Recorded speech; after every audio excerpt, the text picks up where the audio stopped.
Rosh Hashanah está cerca. Y habrán recordado en el Mahzor, que el Mahzor de Rosh Hashanah tiene cierta estructura. Como todas las tefilot, todos los rezos, todo el Sidur también tiene cierta estructura. El rezo principal de Rosh Hashanah es el Musaf. ¿Sí? Esa es la tefilá del día. Y la estructura del Musaf, ¿sí? Del rezo de Musaf de Rosh Hashanah, se compone de la siguiente manera. Al principio hay tres bendiciones que son casi idénticas a las tres primeras que decimos todos los días. Casi idénticas, la tercera no. Después hay una parte central que se compone a su vez de tres secciones. La primera de ellas son Malchuyot, la segunda Sichronot, la tercera Shofarot. ¿Sí? Son tres partes. Y luego al final, la última parte del rezo de Musaf de Rosh Hashanah es también casi idéntico a lo que decimos todos los días, que son agradecimientos a Dios. Sobre esa parte intermedia, que es lo central, tanto en el sentido que está a la mitad y también porque es lo más importante, ahí dijimos que había tres secciones. Una Malchuyot, que son, en español supongo que se traduciría como reinados, no sé. ¿Sí? Malhut es un reino. Malchuyot son el plural de reino, ¿sí? Reinados, reinos. ¿En qué consisten? Consisten en 10 versículos, tanto del Humash, de la Torah, como de los Nevim, como de los Ketuvim, 10 versículos del Tanaj, donde se enfatiza que Dios es rey. Después hay otra parte que es Sichronot, donde se enfatiza, se menciona que Dios recuerda. Hay una tercera sección, que son Shofarot, donde son 10 versículos en los cuales hay alusiones al shofar en distintos contextos. ¿Sí? Ya que la mitzvah de Tekiat Shofar es la mitzvah característica de Rosh Hashanah, entonces hay 10 menciones, 10 versículos que hacen menciones a shofar, shofarot. Entonces me regreso a la Malchuyot. En Malchuyot hay 10 versículos en los cuales se muestra que Dios es rey. ¿Por qué es así? Y el origen está en la Gemara. La Gemara dice en Rosh Hashanah que Ambru lefanai Malchuyot, kedei shetamlichuni aleyem. Me parece que esa es la frase textual. Mencionen 10 versículos donde se muestra que Dios es rey, para que ustedes, el pueblo de Israel, si los que estén rezando, para que ustedes me acepten, me coronen como rey. Es decir, en Rosh Hashanah hay un énfasis, parte de las obligaciones centrales del día, no por la mitzvah de shofar, no por la obligación, sino por el sentido conceptual. ¿Sí? El fondo de Rosh Hashanah es la idea de aceptar a Dios como rey. En Rosh Hashanah uno debe aceptar a Dios como rey. ¿Sí? Es uno de los temas más populares de Rosh Hashanah. Entre paréntesis, sé que es extraño, ¿sí? O sea, Occidente nos ha mostrado que las monarquías hoy en día no sirven de mucho, exceptuando para las portadas de la revista Hola y Quién, sí, para eso sí es útil tener princesas y príncipes y saber de sus romances, ¿sí? Pero Pero fuera de eso, no hay mucho sentido. O sea, un rey, o sea, ¿quién quiere un rey? O sea, ¿quién quiere un rey?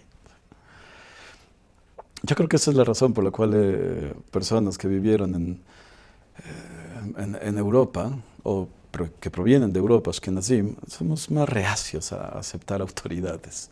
A diferencia de personas que vienen de países árabes, donde sí hay una mayor tradición de respeto a la autoridad, porque si no te matan, ¿me entiendes? Entonces, ya la idea de tener a Dios como rey es más fácil. Dile a un Ashkenazí de la Yiddish que Dios es rey, o sea, ¿quién quiere relacionarse con alguien así? Sí, pero bueno. Pero una de las ideas de Rosh Hashanah es aceptar a Dios como rey. ¿Por qué es así? Y la razón es porque Dios creó a Adam, al ser humano, en Rosh Hashanah. Zayom Tejilat Maseja, Zikaron Leyom Arishon, dice el Machzor, es decir, que hoy, sea Yom Tejilat Maseja, este es el inicio este es el día del inicio de tus obras, de tus actos. ¿Cuáles obras, cuáles actos? La creación de Adán. Adán fue creado en Rosh Hashanah. Ya que Adán fue creado en Rosh Hashanah, entonces ya hay seres humanos. Ya que hay seres humanos, por lo menos uno, dos, ya que hay ser humano, entonces ya hay pueblo. Ya que hay pueblo, ya puede haber rey. En base a la regla que dicen los sabios que Ein Melech belo am, no hay rey sin pueblo. Un rey sin pueblo, digo, me parece que el Principito, ¿no? El Principito sí conoció al rey de un asteroide sí. Pero se necesita que haya un pueblo para que haya rey. Se necesita que haya pueblo para que haya rey. Entonces, ya que hay pueblo, ya puede haber rey. Ya que hay pueblo en Rosh Hashanah, entonces hay posibilidad de que ese pueblo elija, acepte a Dios como rey. Ya que hay pueblo, puede haber rey. ¿Sí? Así debería de ser. Así debería de ser. El problema es que la situación me parece que ha cambiado un poco. ¿Sí? Leo un párrafo. Acerca de una anécdota que Elie Wiesel escribió. ¿Sí? Elie Wiesel, premio Nobel, sí, supongo que lo ubican.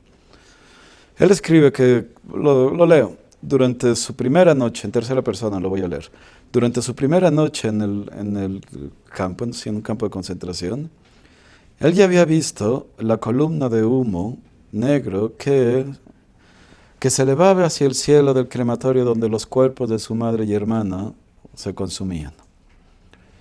Nunca olvidaré esos momentos, escribió años después.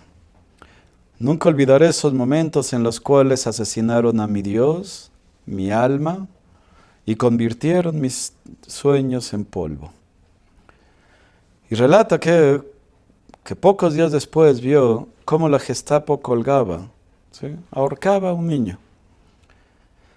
niño que tenía el rostro de un ángel triste, ¿sí? Que estaba en silencio y en calma, mientras él subía, ¿sí?, al lugar donde lo iban al patíbulo donde lo iban a colgar. Y la Gestapo lo colgó. Al niño le tardó casi una hora morir enfrente de los miles de espectadores que los obligaron a observarlo. Mientras moría ese niño de rostro triste, ¿sí?, con cara de ángel triste, escuchó como uno de los prisioneros decía por detrás, dice, ¿dónde está Dios? ¿Cómo puede ser? ¿Dónde está Dios? ¿Sí? Y escuchó también que otra voz decía, ¿dónde está? Ahí, lo están colgando. Eso es lo que escribe Elie Wiesel. Ahí murieron, ¿sí?, según Elie Wiesel, cuando están colgando este niño con cara de ángel triste, ¿Dónde está Dios? Ahí lo están colgando. Por supuesto, no estaban colgando a Dios. Estaban colgando a un niño judío. ¿Sí?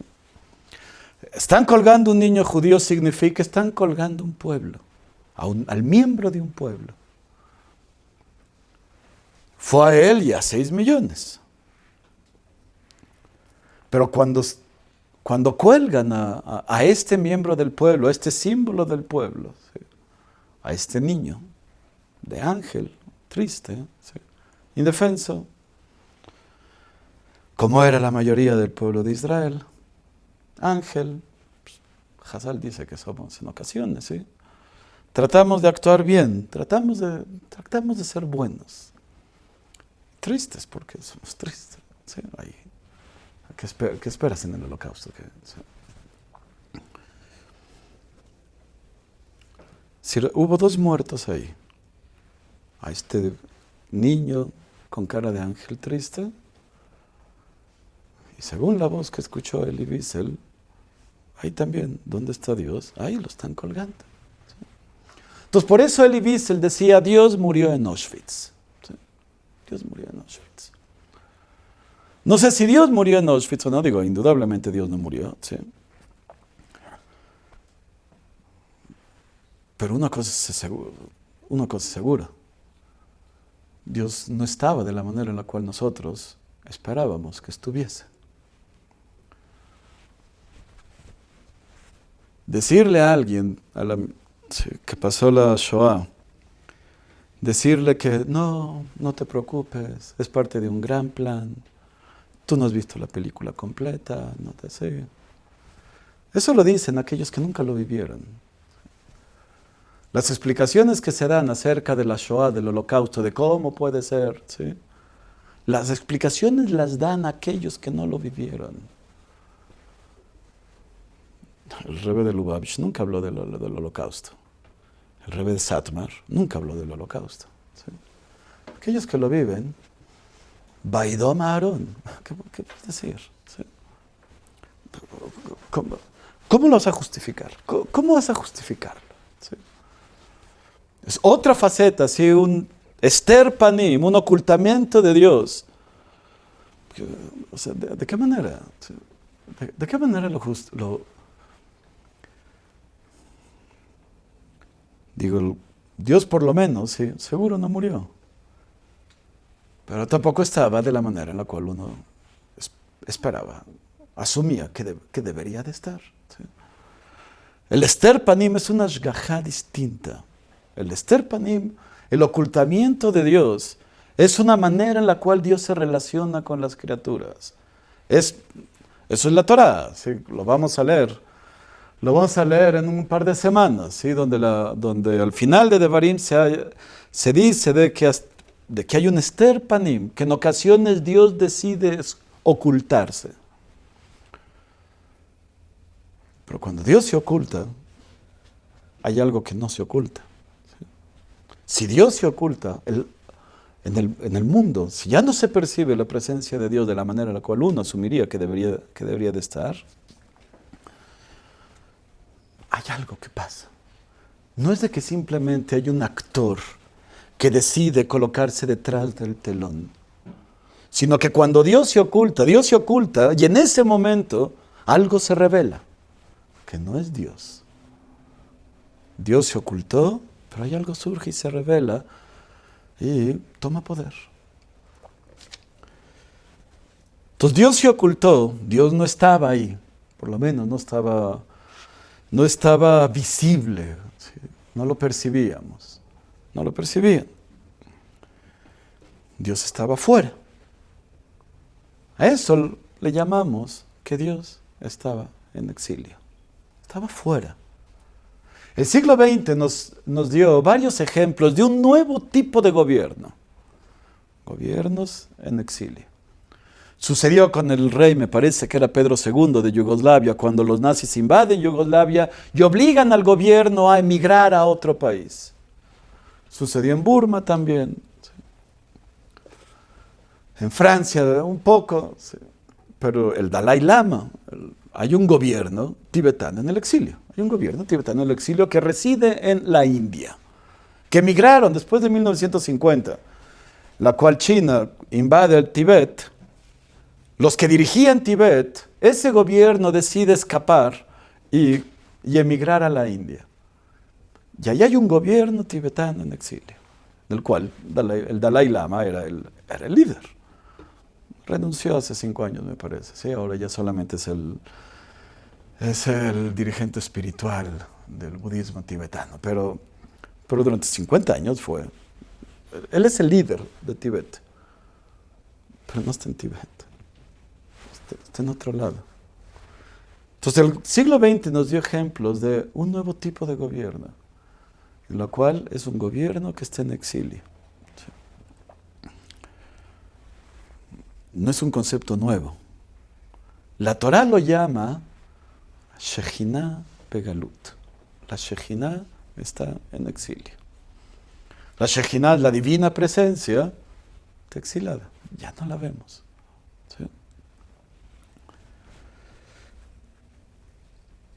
¿Sí?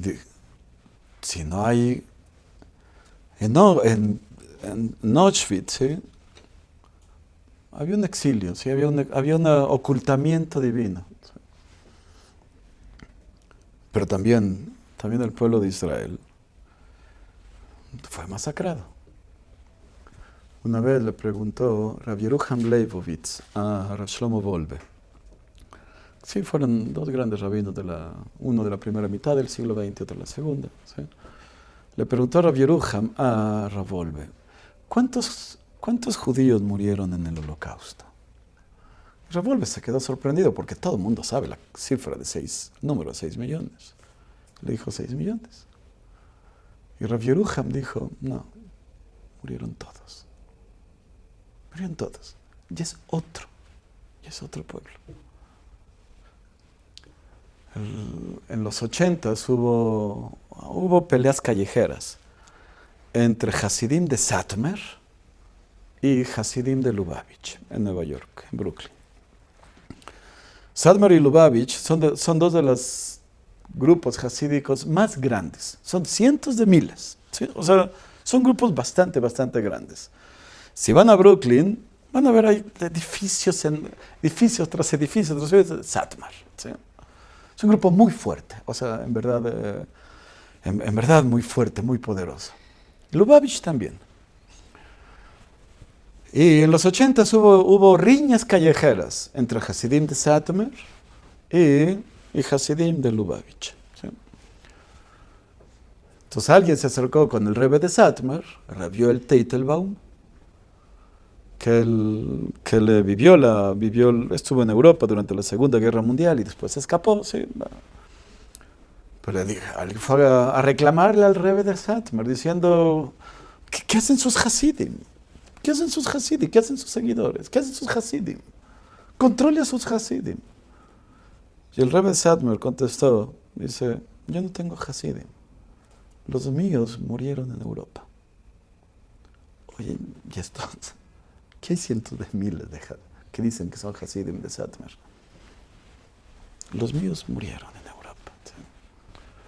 Claro, Israel fue alterado, ¿sí? Cambió, no solamente por la pérdida de la tercera parte de nuestro pueblo. Según Rav Yerucham, murieron todos. El judío que era antes, ya no es el mismo, ¿sí? ya no es algo, ¿sí? Algo cambió. El pueblo no es el mismo. Lo que estoy diciendo es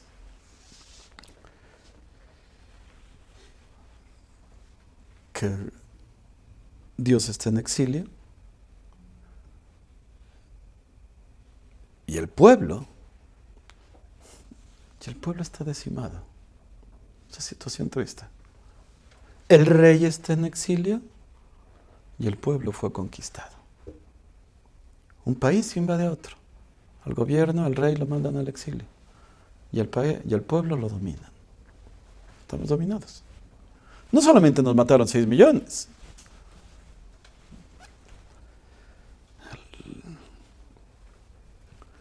Habrá 20% máximo, de acuerdo a los mejores a los cálculos más optimistas, habrá 20% de personas que cuidan Shabbat. Son mucho menos, en verdad. 80%. 80%, por supuesto que son judíos, ¿sí? Lo judío no depende del cumplimiento de mitzvot que uno haga. Ser judío no, ¿sí? Ya es otro pueblo. En Melech Beloam, ¿sí? No hay rey sin pueblo. ¿Qué pueblo? ¿Qué pueblo? Un pueblo que no le interesa aceptar a Dios como rey. ¿Va a aceptar con Dios como rey? Órdenes son órdenes del rey, ¿sí? Una mitzvah es una orden, ¿sí? Órdenes del rey, ¿sí? ¿Los vas a cumplir?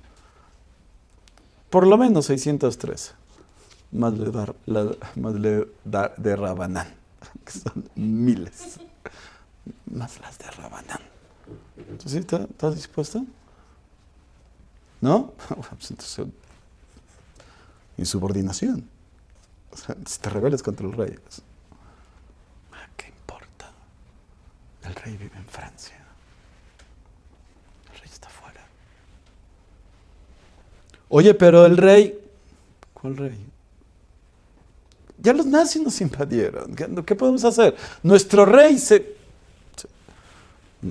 ocultó. Nuestro rey se escondió. Y el pueblo está... O sea, ya... ya ni siquiera la idea de un rey, a eso me refería, la idea de un rey. Son varias generaciones en las cuales el rey vive fuera. Los de antes, ellos sí conocieron al rey y por lo tanto se mantuvieron fieles y leales al rey. 2, 3 generaciones después, sus hijos siempre nacieron y vivieron con la idea que el rey estaba fuera. ¿Qué esperanza? ¿Sí? ¿Qué esperanzas hay de que en Melech Beloam? ¿Cuál? No hay rey sin pueblo. ¿Cuál pueblo? En Rosh Hashanah le rezamos a Kadosh Baruj Hu que desaparezca el Memshelet Zadon Minaretz. El reino del mal, que desaparezca el reino del mal en la tierra. Dios se oculta, pero cuando se oculta, alguien toma su lugar. Algo toma su lugar. Aquellos que van en contra del rey. Y son valores, y los valores de la sociedad contemporánea, muchos de los valores son ajenos a la idea de un rey, a la idea de... ¿sí? Se pusieron de moda los nuevos ateos, sí, hace unos 10 años. Se pusieron de moda. Dawkins, Harris, yo qué sé, Christopher Hitchens, X. Entonces, es decir, el rey ya murió. Dios ha muerto, ¿sí? Eso es lo que dicen. Desde hace 100 años dicen los filósofos, algunos. Ya Dios ha muerto. ¿Sí? Y lo mató. Sí, esa es la frase. Esa es la frase en el Zaratustra de Nietzsche. Dios ha muerto y lo mató el más feo de los hombres. Hay un Memshelet Zadon Minaretz, hay un reino del mal, en el cual se atenta en contra de la idea de Dios. El más feo de los hombres, decía Nietzsche. Esos son los más feos de los hombres. De Rosh Hashanah uno debe de recuperar, es lo que dicen los sabios. Digan versículos de Malhuyot para que reconozcan, acepten que Dios es el rey. Pero antes de recuperar a Dios como rey, uno debe primero reconstituir el pueblo, porque no hay pueblo, no hay rey sin pueblo. Por eso en Rosh Hashanah está prohibido, según el Gaón de Vilna, ¿sí? Según el Gro. Según el Gaón de Vilna, uno no debe rezar en Rosh Hashanah para, para su propio beneficio. Peticiones personales, Dios dame vida, Dios dame parnasá, Dios dame salud para mis papás, para mis hijos, para mi esposa, para mi perrito. No, ¿sí? No. En Rosh Hashanah no. Hazlo todos los días, hazlo en Kippur, hazlo los otros 364 días. No, en Rosh Hashanah no. ¿Por qué? Porque en Rosh Hashanah la idea no es que uno recupere a Dios. La idea es que el pueblo recupere a Dios. La idea es recuperar a Dios como rey, pero se necesita un pueblo. Por lo tanto, siempre son peticiones colectivas, en plural. Dios, danos vida a todos. Parnasá a todos. Salud a todos. A todos. No te voy a rezar por mí. No voy a rezar por mí. En Rosh Hashanah no voy a rezar por mí. Según el Gaón de Vilna está prohibido rezar para su propio beneficio. ¿Por qué? Es una idea del Zohar. El Zohar dice que en Melahim, si recuerdan el libro de Melahim de Reyes, donde Elisha Naví está en la casa de la Shunamit.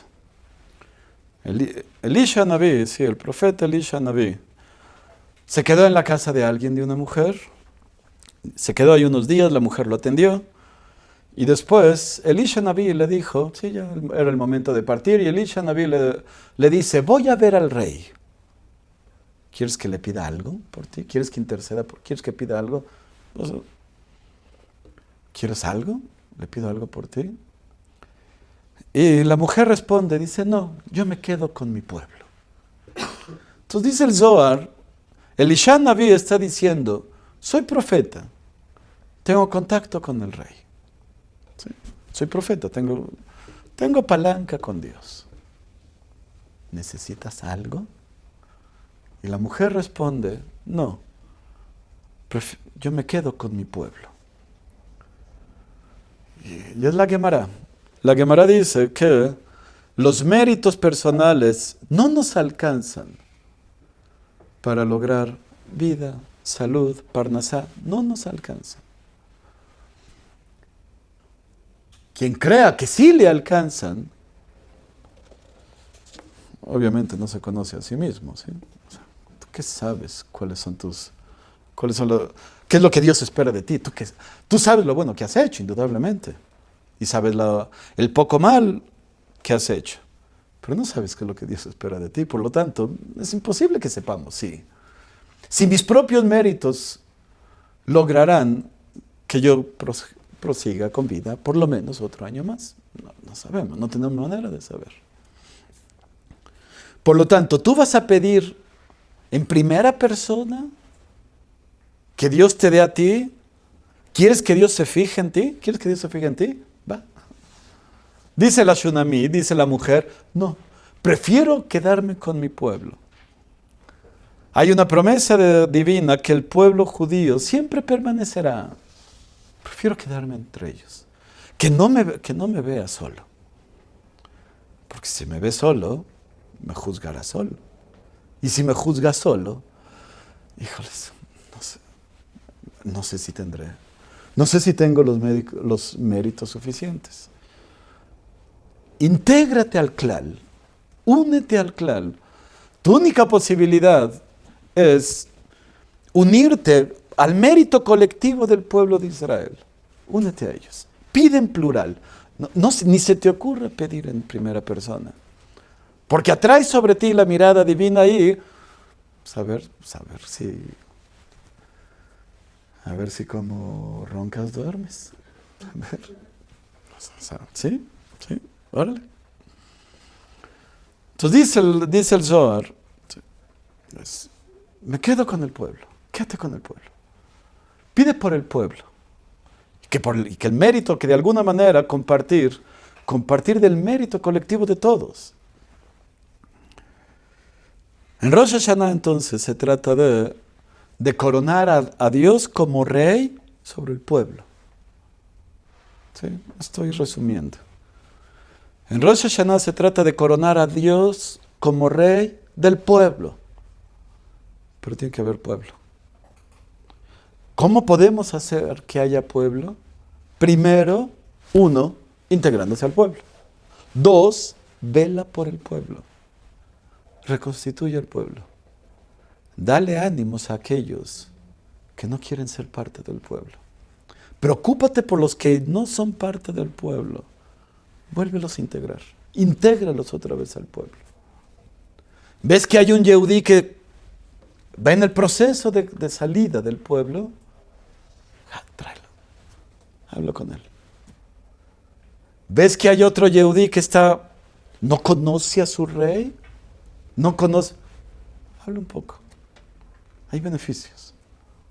Es el pueblo de Israel. 3000 años de historia. Es el sentido. Tu sentido personal, el sentido del pueblo dependen de esto. Reconstituye al pueblo de Israel. Reconstituyes al pueblo, habrá pueblo. Habrá pueblo, habrá rey. Rosh Hashanah es el día en el cual uno corona a Dios como rey. Y para poder recuperar a Dios como rey y traerlo del exilio, se necesita que haya un pueblo que lo acepte. Y esa es la tarea de aquellos que todavía somos parte del pueblo, tratar de mejorar ese pueblo. Consígueles trabajo, consígueles ayuda, platica con ellos, enséñales, preocúpate por ellos. Y cuando uno se preocupa por los demás, uno se integra al pueblo y uno puede de esa manera compartir del mérito colectivo del pueblo de Israel para el Yom Adin en Rosh Hashanah.